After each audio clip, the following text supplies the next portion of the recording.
Coba kita lihat gambarnya Pak Anies Baswedan, teman-teman. Ini adalah Jack Habitat DP 0 rupiah Cilangkap. Luar biasa ini, bentuknya seperti apartemen, rumah bertingkat, teman-teman. Nah, ini Pak Anies meresmikan Kanaya, rumah DP 0 rupiah. Nah, ini warga masyarakat yang menghadiri peresmian rumah DP 0 rupiah. Ini cukup antusias. Nah, ini peresmian 1348 unit Jack Habitat DP 0 rupiah. Ini Pak Anies meresmikan. Ini merupakan hari-hari terakhir Pak Anies Baswedan meresmikan rumah DP 0 rupiah. Nah, ini Pak Anies juga berfoto dengan beberapa pejabat terkait. Nah, ini marketnya, teman-teman. Market rumah DP 0 rupiah yang diresmikan Pak Anies kemarin. Ini ada Pak Reza Patria juga memperhatikan terkait market dari rumah DP 0 rupiah. Nah, itu sahabat Enjoy Channel terkait rumah DP 0 rupiah yang sudah diresmikan Pak Anies Baswedan. Ini adalah salah satu langkah yang cukup strategis bagi Pak Anies Baswedan untuk bisa membuat warga DKI Jakarta senang dengan program-program yang Pak Anies buat selama ini. Ini adalah bagian dari kontribusi Pak Anies Baswedan selama Pak Anies Baswedan menjabat sebagai Gubernur DKI Jakarta. Banyak program-program yang bisa dinikmati oleh warga DKI Jakarta, mulai dari hunian rumah DP 0 rupiah. Kemudian kemarin Pak Anies membangun apartemen, kemudian membangun rumah sewa atau kos-kosan yang bisa dipakai oleh pekerja, dan ini menghadirkan tempatnya dekat dengan stasiun kereta.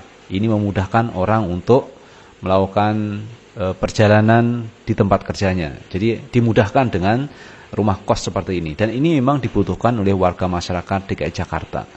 Belum lagi Pak Anies membuat moda transportasi yang cukup strategis juga untuk kepentingan warga di DKI Jakarta. Jadi banyak program-program yang telah dibuat Pak Anies Baswedan. Dan kalau kita lihat program yang kemarin, Pak Anies membuat Jakarta International Stadium, stadium terbesar di ASEAN, bahkan di dunia nomor 2. Ini dihadirkan Pak Anies Baswedan, yang sebelumnya tidak ada menjadi ada. Kemudian Pak Anies membuat sirkuit Formula E, yang kemarin ini luar biasa pengerjaannya, waktu cukup pendek, mepet, tetapi ini bisa digelar Formula E di Jakarta. Namun demikian kemarin Pak Anies disoal, dipermasalahkan oleh beberapa orang, dilaporkan ke KPK, dan Pak Anies kemarin menghadiri terkait undangan dari KPK untuk menjelaskan terkait Formula E. Dan banyak pihak yang mengapresiasi kehadiran Pak Anies Baswedan ke KPK untuk menjelaskan terkait Formula E. Dan masih banyak program-program yang Pak Anies lakukan selama di DKI Jakarta. Nah, pertanyaannya adalah, apakah pengganti Pak Anies Baswedan nanti akan sama kemampuan kinerjanya dengan Pak Anies Baswedan? Ini yang patut dipertanyakan. Karena kabarnya pihak DPRD DKI Jakarta nanti akan menyiapkan 3 orang yang diusulkan untuk menjadi calon pengganti Pak Anies. Sementara pihak Kemendagri ini juga menyiapkan 3 orang calon yang akan memimpin DKI Jakarta, dan semua itu akan diserahkan kepada Presiden Jokowi, karena Presiden Jokowi yang berhak untuk menentukan siapa orang yang akan menjadi pejabat gubernur di DKI Jakarta setelah Pak Anies Baswedan.